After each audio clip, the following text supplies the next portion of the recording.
చేస్తున్నటువంటి పాదయాత్ర ఒక చేతిలో రాజ్యాంగం, ఇంకొక చేతిలో భారతీయ పతాకాన్ని తీసుకుంటూ జరుపు జరుపు జరుపు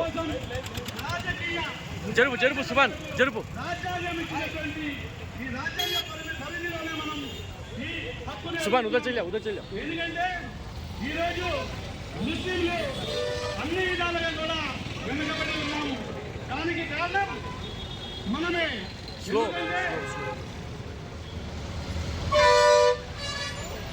ముస్లింలలో రాజకీయ చైతన్యం లేదు.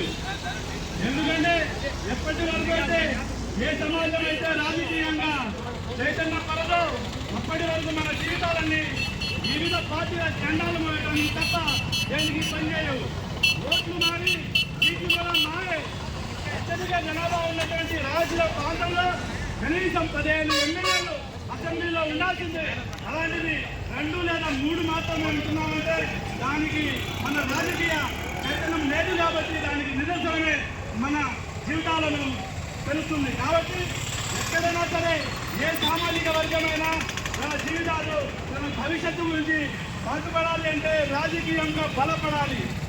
బలపడితే తప్ప నిలబడలేము. నిలబడలేనే హక్కులను మనం సాధించుకుంటాము. ఎక్కడైతే చట్టసభల్లో మనకి వ్యతిరేకంగా నల్ల చట్టాలు చెప్తున్నారో అక్కడ మేము లేము.